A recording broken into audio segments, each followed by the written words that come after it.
तो स्टूडेंट्स आज हम लोग स्टार्ट करने वाले हैं केमिकल रिएक्शंस एंड इक्वेशन का सेकंड पार्ट। लास्ट क्लास बहुत ही लंबी हो रही थी तो मैंने उसे 2 पार्ट में डिवाइड कर दिया है। तो पहला पार्ट आ चुका है और आप लोगों ने उसमें एक क्वेश्चन किया है जो मेरे भी माइंड से निकल गया था। उस वक्त मैंने डिकम्पोजिशन के टाइप्स नहीं बताए थे, डिकम्पोजिशन रिएक्शन के, वो भी आज हम इस क्लास में कवर कर लेंगे। और साथ ही इस क्लास में हम लोग केमिकल रिएक्शन एंड इक्वेशन का पूरा चैप्टर कंप्लीट कर लेंगे। आज के क्लास में चैप्टर बिल्कुल कंप्लीट हो जाएगा। वीडियो एंड तक देखिएगा, बहुत ही इजी वे में एक्सप्लेनेशन मैंने की है और आगे भी करूंगी। बच्चों को पसंद आ रही है ये चीज़ तो आप लोग कमेंट करके ज़रूर बताइएगा अगर कुछ भी पार्ट छूट जाता है या रह जाता है वो।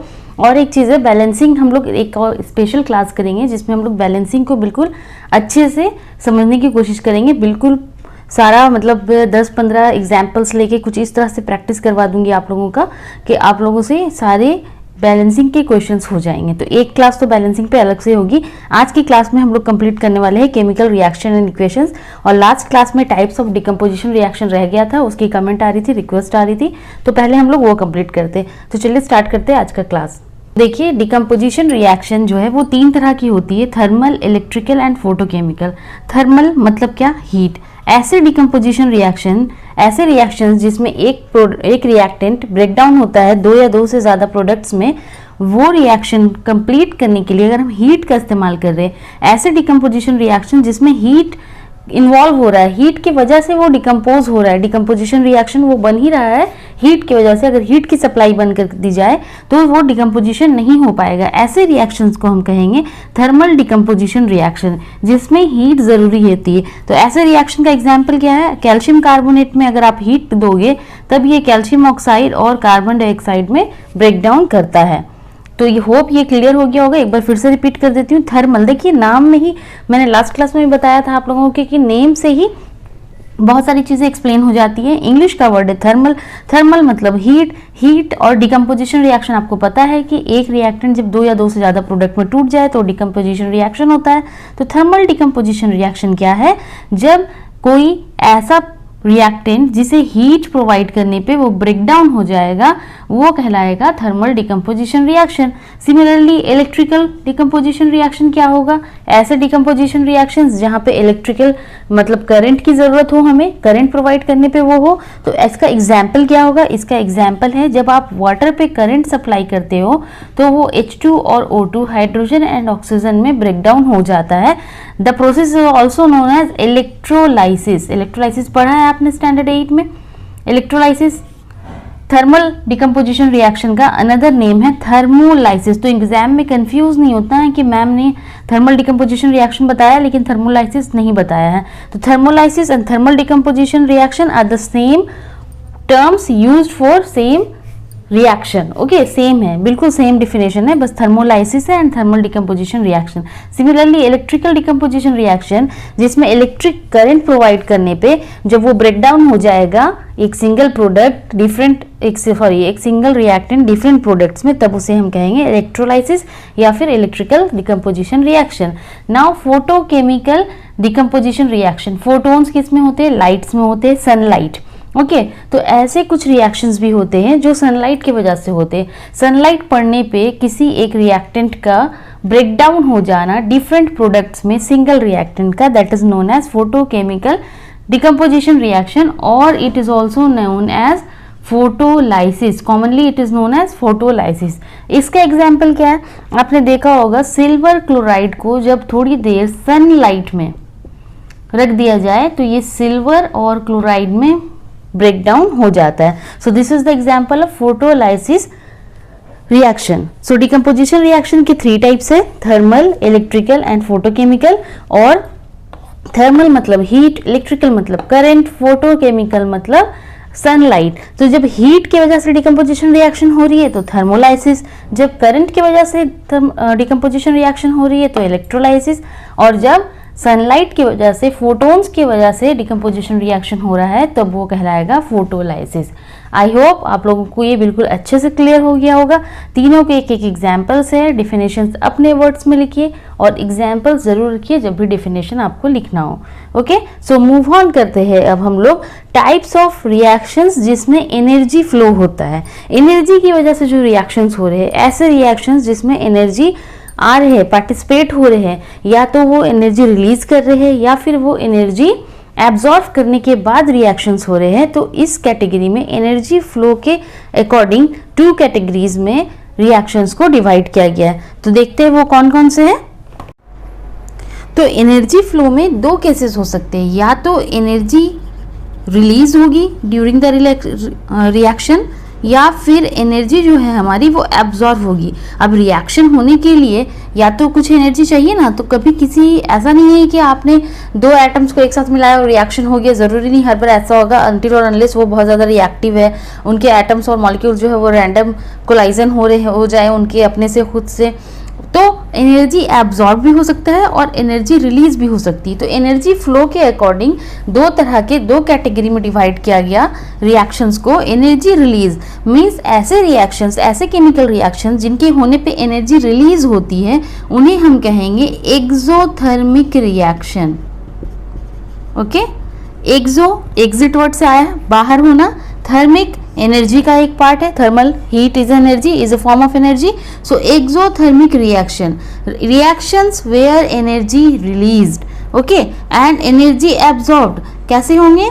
Endothermic, endothermic, endo means enter करना, इंडोथर्मिक रिएक्शंस, ऐसे रिएक्शंस जिसमें एनर्जी जो है वो एब्जॉर्ब्ड होगी। तो कौन से ऐसे रिएक्शंस है जिसमें एनर्जी रिलीज होती है? एक्सोथर्मिक रिएक्शन के कुछ एग्जांपल देखें। तो एक्सोथर्मिक रिएक्शन में आप कभी भी किसी भी हाइड्रोकार्बन को अगर बर्न करोगे, ऑक्सीजन के साथ ऑब्वियसली बर्न होगा, इनका कंबजन जब होता है तो वो CO2 plus H2O plus energy, ये लार्ज फॉर्म में एनर्जी रिलीज करते हैं। फॉर एग्जाम्पल आपके घर पे LPG गैस सिलेंडर है, जब आप गैस ऑन करते हो, बर्न करते हो, ऑक्सीजन के साथ वो गैस बर्न होना स्टार्ट करता है, तो उसमें से एनर्जी रिलीज होती है in the form of heat and light. तो एनर्जी आप लोगों को पता है, law of conservation of energy आप लोगों ने पढ़ा हुआ है, एनर्जी किसी भी फॉर्म में चेंज हो सकती है, heat is a form of energy, light is a form of energy, so like that यहाँ पे एनर्जी रिलीज होगी। अब वो किसी भी फॉर्म पे हो, वो लाइट के फॉर्म में निकले या फिर वो हीट के फॉर्म में निकले या फिर वो किसी और एनर्जी के फॉर्म में रिलीज हो, लेकिन एनर्जी जब रिलीज होगी तब वो कहलाएंगे एक्सोथर्मिक रिएक्शंस। और जब एनर्जी एब्जॉर्ब होती है, जब किसी रिएक्शन को कंप्लीट करने के लिए, पूरा करने के लिए हम एनर्जी का यूज करते हैं हीट के फॉर्म में, इलेक्ट्रिक के फॉर्म में। जैसे हमने देखा इलेक्ट्रिकल डिकम्पोजिशन रिएक्शन, तो उसमें क्या था कि हमने करंट का यूज किया वाटर के मॉलिक्यूल्स को ब्रेक डाउन करने के लिए हाइड्रोजन और ऑक्सीजन में। तो वहां पे क्या हो रहा है? एनर्जी एब्जॉर्ब की जा रही है। किस तरह की एनर्जी? Electrical energy. तो वो कौन सा रिएक्शन का टाइप में आएगा? वो आएगा एंडोथर्मिक रिएक्शन के टाइप में। इसी तरह से हमने देखा कि कैल्शियम कार्बोनेट में हम जब हीट सप्लाई कर रहे थे तब वो कैल्शियम ऑक्साइड और कार्बन डाइऑक्साइड बना रहा था। तो यहाँ भी ये हीट क्या हो रहा है? रिएक्शन में एब्जॉर्ब हो रहा है। ये हीट क्या हो रहा है? एब्जॉर्ब हो रहा है। तो ये हीट क्या है? एक फॉर्म ऑफ एनर्जी है, और एनर्जी जब एब्जॉर्ब हो जाए तब हम उसे कहते हैं एंडोथर्मिक रिएक्शन। तो एनर्जी फ्लो में 2 रिएक्शंस के टाइप हमने पढ़े, exothermic and endothermic reaction. Exo means exit करना, एंडो मीन्स इनसाइड इंटर करना। So exothermic reactions are the reactions in which energy is released. Example this one, combustion of any hydrocarbon. और सबका products तो यही होता है, आपको पता होगा, किसी भी अल्केन का प्रोडक्ट यही होता है। हम कार्बोनेट्स कंपाउंड्स में पढ़ेंगे, और मेरे चैनल पे पहले से 2 वीडियोस कार्बोनेट्स कंपाउंड्स पे ऑलरेडी अपलोडेड है। अगर आप चाहो तो आप जाकर उसे देख सकते हो, मैं फिर से न्यू वीडियोस भी बनाऊंगी उस पर। और अगर अब तक आपने चैनल सब्सक्राइब नहीं किया तो प्लीज़ सब्सक्राइब कर लीजिए। और इस रिएक्शन में हम देख रहे हैं कैल्शियम कार्बोनेट को हीट की ज़रूरत है कैल्शियम ऑक्साइड और कार्बन डाइऑक्साइड में ब्रेक डाउन होने के लिए। तो यहाँ पे हीट एब्जॉर्ब हो रही है। जब हीट एब्जॉर्ब हो रही है तो वो एंडोथर्मिक रिएक्शन होगा। Hope this is clear. This is very easy, बहुत इजी पार्ट है, बट इससे क्वेश्चंस आते हैं। कुछ रिएक्शंस इस तरह से आपको दिया होगा और क्वेश्चन होगा आइडेंटिफाई द फॉलोइंग रिएक्शन। सो यहाँ पे आप इसे आइडेंटिफाई करके डिकम्पोजिशन रिएक्शन लिख सकते हो, बट अगर उसमें ये पूछा है कि which type of decomposition reaction, then it is heat है ना यहाँ पे, तो ये थर्मल डिकम्पोजिशन रिएक्शन हो जाएगा। और अगर पूछेगा in the terms of energy बताइए आप, तब ये एक्सोथर्मिक रिएक्शन हो जाएगा। So it is an example of decomposition reaction, thermal decomposition reaction, also endothermic reaction. Okay, इसी के साथ अब हम लोग मूव ऑन करते हैं चैप्टर के सबसे, बच्चों को लगता है टफेस्ट पार्ट है, बट मुझे तो लगता है कि सबसे इजीएस्ट पार्ट है ये, रिडॉक्स रिएक्शन।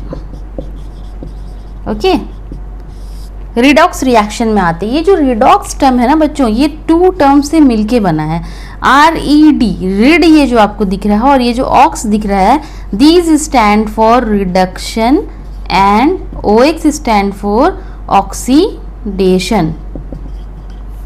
ओके, सो यहाँ पे 2 types of reaction. Redox reactions ऐसे रिएक्शंस है जहाँ पे reduction and oxidation both takes place simultaneously. Simultaneously means एक साथ, दोनों रिएक्शंस जब एक साथ होंगे, किसी एक ऐसा रिएक्शन, मान लो कोई एक ऐसा रिएक्शन है जहाँ पे रिडक्शन भी हो रहा है और ऑक्सीडेशन भी हो रहा है, तो ये किस तरह का रिएक्शन होगा? ये रिडॉक्स रिएक्शन होगा। वैसे रिएक्शन जिसमें सिर्फ रिडक्शन हो रहा है या सिर्फ ऑक्सीडेशन हो रहा है, वो रिडॉक्स रिएक्शन नहीं है। रिडॉक्स रिएक्शन सिर्फ और सिर्फ वैसे रिएक्शन है जहाँ पे रिडक्शन एंड ऑक्सीडेशन दोनों एक साथ होंगे। तो पहले समझ लेते हैं हम लोग रिडक्शन और ऑक्सीडेशन क्या है। सो रिडक्शन और ऑक्सीडेशन को यहाँ पे हमने 3 कैटेगरी में डिवाइड करके समझने की कोशिश की और आप लोगों को समझाने की भी कोशिश कर रही, ताकि आपके लिए ये ईजी हो जाए। पहला है रिडक्शन में एडिशन ऑफ हाइड्रोजन। ऐसे रिएक्शंस को कैसे पहचानेंगे जहाँ पे रिडक्शन हो रहा है, जहाँ पे हाइड्रोजन ऐड हो रहा है। सेकंड है removal of oxygen, hydrogen add हो या फिर ऑक्सीजन रिमूव हो, मतलब दोनों एक साथ नहीं, ऐसे रिएक्शंस जहाँ पे या तो हाइड्रोजन ऐड हो रहा हो या फिर ऑक्सीजन रिमूव हो रहा हो। हम लोग एग्जाम्पल से समझेंगे, पहले ये टर्म्स को आप लोग अच्छे से ध्यान से समझो। और तीसरी बात है जहाँ पे गेन ऑफ इलेक्ट्रॉन्स हो रहा हो। मान लो कोई ऐसा रिएक्शन है कि मैम इसमें तो हाइड्रोजन भी नहीं है इस रिएक्शन में और ऑक्सीजन भी नहीं है इस रिएक्शन में, तो क्या होगा? अब कैसे पहचाने? ना हाइड्रोजन है ना ऑक्सीजन है, तो कैसे पहचानेंगे? तो वहाँ पे हम इस तरह से पहचानेंगे जहाँ पे गेन हो रहा होगा इलेक्ट्रॉन्स का। अब ये रिडक्शन समझ में आई? रिडक्शन क्या है? जहाँ पे एडिशन हो हाइड्रोजन का, रिमूवल हो ऑक्सीजन का, या फिर गेन हो इलेक्ट्रॉन्स का। ओके, अब जस्ट इसके अपोजिट होता है ऑक्सीडेशन। यहाँ पे हमने एडिशन करवाया था हाइड्रोजन का, ऑक्सीडेशन में होगा एडिशन ऑफ ऑक्सीजन। यहाँ रिमूवल हुआ ऑक्सीजन का, यहाँ होगा रिमूवल ऑफ हाइड्रोजन। और थर्ड पॉइंट यहाँ पे क्या हो रहा था? गेन हो रहा था इलेक्ट्रॉन्स का, तो ये इसका अपोजिट है, मतलब यहाँ क्या होगा? Loss of electrons. Miss example है ना, एग्जाम्पल तो चाहिए आप लोगों को, तो चलिए एक एग्जाम्पल मैं आप लोगों को देती हूँ। ZnSO4, sorry 1 minute, CuSO4 plus Zn gives ZnSO4 plus Cu। यहाँ क्या हो रहा है? पूछेंगे कौन सा टाइप है रिएक्शन का, तो झट से बोलोगे मैम यहाँ तो डिस्प्लेसमेंट रिएक्शन हो रहा है। नहीं, यहाँ पे डिस्प्लेसमेंट रिएक्शन तो हो रहा है भाई, लेकिन उसके साथ साथ यहाँ रिडक्शन और ऑक्सीडेशन भी हो रहा है। साथ में हो रहा है? हाँ, साथ में हो रहा है। तो साथ में कैसे हो रहा है, चलो देखते हैं। यहाँ पे ऑक्सीजन तो हम लोगों को दिख रहा है, बट हम लोगों को यहाँ पे हाइड्रोजन कहीं नज़र नहीं आ रहा है। दूसरी बात है, जो ऑक्सीजन है हमारा, वो ऑक्सीजन जो है वो सल्फर के साथ है, मीन्स सल्फेट के फॉर्म में। ध्यान दो, तो सल्फेट के फॉर्म में, अकेला अलग से ऑक्सीजन नहीं है ऐसा, मतलब यहाँ भी सल्फेट था कॉपर के साथ और जिंक के साथ भी पूरा का पूरा सल्फेट ग्रुप गया है। तो हम कैसे पता करें? यहाँ तो सल्फर भी जा रहा है, ठीक है। तो यहाँ हम देखेंगे ये हमारी थर्ड कैटेगरी से, loss of electron and gain of electron से हम लोग पता करेंगे कि क्या रिएक्शन हुआ है। तो यहाँ देखो, यहाँ जो कॉपर है, क्योंकि ये इसके साथ कंपाउंड फॉर्म में है, ठीक है, कंपाउंड फॉर्म में है, तो कॉपर ने किए है लॉस इलेक्ट्रॉन्स। जो पहला पार्ट होता है वो पॉजिटिव होता है, जो सेकंड पार्ट होता है वो नेगेटिव होता है। अगर नहीं पता है तो एटम एंड मॉलिक्यूल्स का लिंक मैं यहाँ पे आई बटन पे लगा दूंगी, जा करके देख लेना वो वाला। उसमें मैंने बहुत अच्छे से एक्सप्लेन किया है कैसे कंपाउंड्स फॉर्म होते, फॉर्मूला कैसे बनते हैं आयनिक कंपाउंड्स। सो कॉपर का यहाँ पे क्या है, इसने 2 इलेक्ट्रॉन लॉस करके ये बनाया है, ठीक है। और यहाँ देखो तो यहाँ पे कॉपर है, यानी इसको अपना 2 इलेक्ट्रॉन वापस मिल गया, तो +2 इलेक्ट्रॉन इस साइड पे लिखेंगे तब ना ये होगा। अरे भाई, यहाँ पे इसने 2 इलेक्ट्रॉन लॉस किए हैं और यहाँ पे इसने 2 इलेक्ट्रॉन गेन किए, तब तो ये कॉपर बना। आओ रिएक्टेंट से प्रोडक्ट साइड पे। उसी तरह से जिंक का अगर तुम देखो, जिंक का देखो, जिंक का यहाँ पे ये स्टेबल था, एलिमेंटल फॉर्म में है, ओके, इसके पास अपने सारे इलेक्ट्रॉन्स है। लेकिन यहाँ देखो प्रोडक्ट साइड पे इसने कंपाउंड फॉर्मेशन किया है और यहाँ पे इसने 2 इलेक्ट्रॉन लॉस कर दिए हैं। तो जिंक से क्या बन गया, Zn2 प्लस बन गया।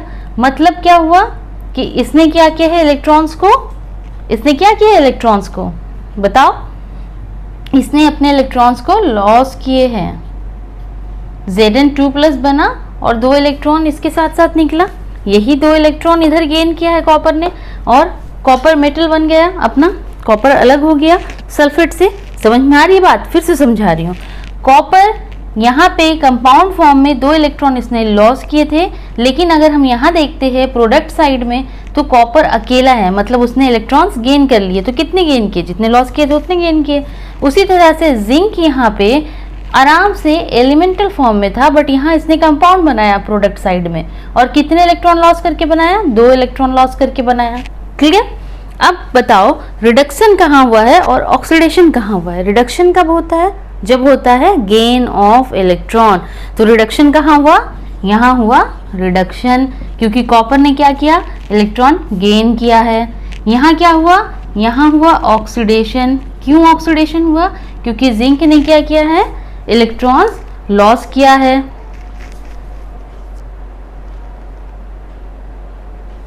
ओके, अब नजर आ रहा है, थोड़ा सा कैमरा का इश्यू था। जिंक ने क्या किया, यहाँ पे इलेक्ट्रॉन लॉस किया है, इसलिए ये हो गया ऑक्सीडेशन और ये हो गया रिडक्शन। अब देखो इस रिएक्शन में ऑक्सीडेशन और रिडक्शन दोनों एक साथ हुआ है, साथ साथ हो गए। मतलब ये क्या है, ये है रिडॉक्स रिएक्शन। ऐसे रिएक्शन जहां रिडक्शन और ऑक्सीडेशन दोनों साथ साथ होंगे उसे हम कहेंगे रिडॉक्स रिएक्शन। क्लियर हुआ। हमेशा याद रखो कि addition of hydrogen, removal of hydrogen, removal of oxygen, addition of oxygen, इन सबसे ज्यादा इजी है gain of electron and loss of electron से पढ़ना। आई होप ऑक्सीडेशन और रिडक्शन समझ आया होगा। फिर से एक बार रिपीट कर देती हूँ। रिडक्शन और ऑक्सीडेशन जब साथ में होते हैं तो उन्हें हम कहते हैं रिडॉक्स रिएक्शन। रिडक्शन ऐसे रिएक्शंस है जहाँ पे गेन ऑफ इलेक्ट्रॉन हो, रिमूवल ऑफ ऑक्सीजन हो, एडिशन ऑफ हाइड्रोजन हो। ऑक्सीडेशन जस्ट उसका अपोजिट है, एडिशन ऑफ ऑक्सीजन होगा, रिमूवल ऑफ हाइड्रोजन होगा और लॉस ऑफ इलेक्ट्रॉन होगा। ठीक है। अब इस एग्जाम्पल को हमने लिया, हमने यहाँ देखा कि कॉपर इलेक्ट्रॉन गेन कर रहा है और जिंक इलेक्ट्रॉन लॉस कर रहा है। तो इसने क्योंकि गेन किया तो ये रिडक्शन, इसने लॉस किया तो ये हो गया ऑक्सीडेशन, और ये ऑक्सीडेशन और रिडक्शन सेम रिएक्शन में हुआ है, इसलिए ये रिएक्शन कहलाएगा redox reaction. Clear, very easy concept. Now 2 terms ऐसे हैं जो बार बार पूछे जाते हैं, identify the reducing agent and oxidising agent. Okay, तो रिड्यूसिंग एजेंट और ऑक्सीडाइजिंग एजेंट क्या होते हैं।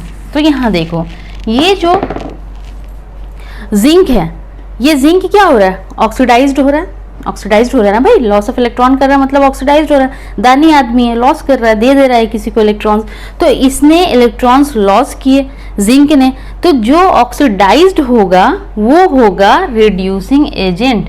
ये जो जिंक है ये होगा रिड्यूसिंग एजेंट। ओके, और इसको सिंपल, बहुत सिंपल वे में अगर समझना चाहो तो जहां ऑक्सीडेशन होता है, जिसका ऑक्सीडेशन होता है, जिंक का ऑक्सीडेशन हुआ है, जिंक ऑक्सीडाइज्ड हुआ है, तो ये कहलाएगा रिड्यूसिंग एजेंट। क्यों, क्योंकि इसने रिडक्शन में हेल्प की। ये ऑक्सीडाइज्ड हुआ तभी तो कॉपर का रिडक्शन हुआ।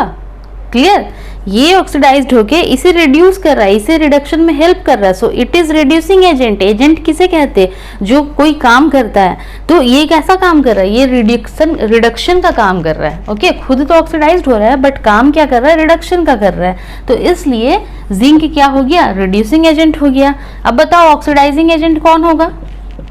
ऑक्सीडाइजिंग एजेंट कौन होगा, जो ऑक्सीडेशन में हेल्प कर रहा होगा, खुद रिड्यूस हो रहा होगा बट हेल्प कर रहा होगा ऑक्सीडेशन में। तो कॉपर कर रहा है हेल्प ऑक्सीडेशन में, तो ये क्या हो जाएगा, ऑक्सीडाइजिंग एजेंट हो जाएगा। हमेशा याद रखो, जहां ऑक्सीडेशन होता है, जो एलिमेंट ऑक्सीडाइज्ड होते हैं, जो रिडक्शन में हेल्प करते हैं, वो रिड्यूसिंग एजेंट। वैसे जो खुद रिड्यूस होते हैं और रिडक्शन में सॉरी रिडक्शन जिसका होता है, जो खुद रिड्यूस होते हैं, वो कहलाते हैं ऑक्सीडाइजिंग एजेंट, क्योंकि वो हेल्प करते हैं ऑक्सीडेशन में। एजेंट मतलब याद रखना काम करने वाला, ऑक्सीडाइजिंग एजेंट जो ऑक्सीडेशन में हेल्प कर रहा होगा। कौन ऑक्सीडेशन में हेल्प कर रहा होगा? जिसका ऑक्सीडेशन हुआ वो नहीं, दूसरा वाला, दूसरे वाले की वजह से ये हुआ ना ऑक्सीडेशन में, इसीलिए ये ऑक्सीडाइजिंग एजेंट कहलाएगा। So I hope redox reaction is clear. अगर क्लियर नहीं हुआ है तो मुझे कमेंट सेक्शन में बताना, मैं फिर से एक क्लास सिर्फ रिडॉक्स रिएक्शन पे बना दूंगी। ओके, अब आते हैं सबसे इंटरेस्टिंग और बहुत ही इजी पार्ट पे चैप्टर का, वो है कोरोजन एंड रेंसिडिटी। हमें बस ये जानना है कि कोरोजन क्या है, रेंसिडिटी क्या है, और हमें उनके प्रिवेंशन भी पता करने हैं। तो चलो पहला टॉपिक हम लोग पढ़ते हैं कोरोजन। ओके, तो कोरोजन क्या है? कोरोजन क्या है बच्चों? तुम लोगों ने आयरन रॉड अगर कहीं पे छोड़ दो, या फिर आयरन का कोई आर्टिकल है वो अगर बाहर कहीं पर ऐसे ही छोड़ दो, उसे कवर अप नहीं करो, कुछ भी नहीं करो, आयरन का कोई मटेरियल है, कोई आर्टिकल है, उसे ऐसे ही छोड़ दो, तो क्या होगा? वो ऑक्सीजन के साथ, मॉइस्चर के साथ उसके सरफेस पे एक लेयर आ जाता है, उसे हम क्या कहते हैं? Rust.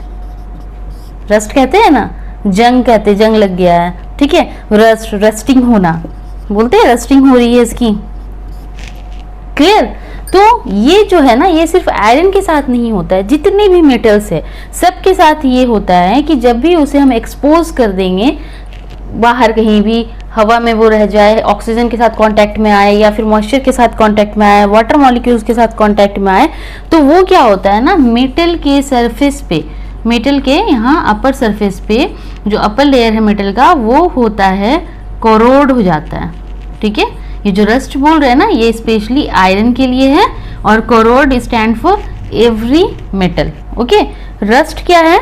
Rust is also corrode and rusting is type of corrosion specially use, the term is specially use for iron. Iron के केस में हम लोग रस्टिंग और रस्ट का वर्ड यूज करते हैं, अदरवाइज सारे मेटल्स, कॉपर हो गया, जिंक हो गया, ये सारे मेटल्स के लिए, सिल्वर के लिए, इनके लिए हम कौन सा वर्ड यूज करेंगे? कोरोजन यूज करेंगे और कोरोड यूज करेंगे। बहुत गंदा सा दिख रहा है ना, थोड़ा साफ करके लिखते हैं फिर से। तो कोरोजन क्या है? जब भी मेटल सरफेस कांटेक्ट में आएगा, ऑक्सीजन, मॉइस्चर एटसेट्रा, तो उसके ऊपर पे, अपर लेयर पे, यहाँ पे रिएक्शन होगा, और वो क्या होगा? वो मेटल से मेटल ऑक्साइड में चेंज हो जाएगा। Okay, clear? मेटल से मेटल ऑक्साइड में चेंज हो जाता है। In case of iron, this iron oxide is known as rust and the process is known as rusting. For other metals, this substance, metal oxide, is known as corrode and the process is known as corrosion. Clear? बहुत ही easy, बहुत ही simple सा है। अब बात करेंगे कि ऐसे क्या क्या काम करें हम लोग जिससे ये रस्टिंग को या कोरोजन को प्रिवेंट कर सके। ओके, आपने एक गेट बनवाया आयरन का, ओके, गेट बनवाया आयरन का, अब उसे लगा दिया, अब उसको रहना तो पानी में, बारिश के दिन होगी, पानी उसमें आएगा, मॉइस्चर उस पर लगेगा, उस पर हवा डेली लगी रही है, तो वो उसमें तो कोरोजन होगा, रस्टिंग होगी। तो उसके प्रिवेंशन क्या करेंगे? तो सबसे पहला जो हमारा प्रिवेंशन है वो क्या है? पेंटिंग। पेंट करते हैं हम लोग, पेंट कर सकते हैं ना किसी भी मेटल पे। अगर कोरोजन हो रहा है तो अपर सरफेस की वजह से हो रहा है, अगर हम उस अपर सरफेस पे एक पेंट की लेयर लगा दे, पेंटिंग कर दे, तो वो पेंट कांटेक्ट में आएगा, पहले मॉइस्चर का, किसी भी चीज के कांटेक्ट में पहले कौन आएगा? पेंट आएगा। ठीक है, तो वो क्या करेगा? प्रिवेंट करेगा हमारे आर्टिकल को, जो भी हमने बनाया है मेटल से, वो प्रिवेंट हो जाएगा। देन सेकेंड थिंग है मशीन्स। आपने देखे होंगे मशीन्स जो होते हैं तो वो जनरली आयरन एंड सब मेटल्स के बने हुए होते हैं। तो जब एक पोर्शन, मान लो एक पोर्शन, एक पार्ट है मशीन का, ये दूसरा पार्ट है, तो ये दोनों पार्ट जब आपस में इस तरह से घिसना स्टार्ट होते हैं, या रोलिंग हो रहा है या कुछ भी हो रहा है, तो वो क्या होगा? एक दूसरे से फ्रिक्शन भी कर सकते हैं। ठीक है, और अगर रस्ट लग गया है, मॉइस्चर की वजह से रस्टिंग हो गया, तो जब वो फ्रिक्शन होगा, आपस में रगड़ होगा, तो वो क्या होगा? वहां से वो तो खत्म होता जाएगा ना, मेटल धीरे धीरे खत्म हो जाएगा, वो टूट सकता है। तो इसलिए हमें क्या करना है? ऐसे जगहों पे ग्रीजिंग करनी है। ओके, ग्रीज लगाना है, ग्रीजिंग करनी है, ऑयलिंग करनी है। या फिर हम लोग क्या कर सकते हैं? थर्ड है गैल्वेनाइजेशन। गैल्वेनाइजेशन क्या है? स्टैंडर्ड 8 में बहुत डिटेल में पढ़ा हुआ चैप्टर में है। ओके, गैल्वेनाइजेशन क्या है? एक मेटल पे दूसरे मेटल की कोटिंग कर देना by the process of electrolysis of course. इससे क्या होगा?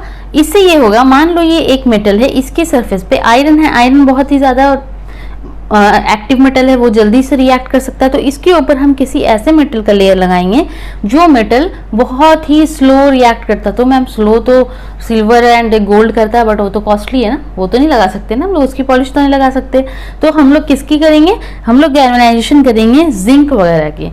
ओके, जिंक क्या है कि वो भी लेस रिएक्टिव, आप रिएक्टिविटी सीरीज में देखो अगर, तो वो भी लेस रिएक्टिव मेटल है, तो उसका हम लोग गैल्वेनाइजेशन कर सकते हैं। तो कोरोजन क्या है? कोरोजन क्या है? जब भी कोई मेटल सरफेस के कांटेक्ट में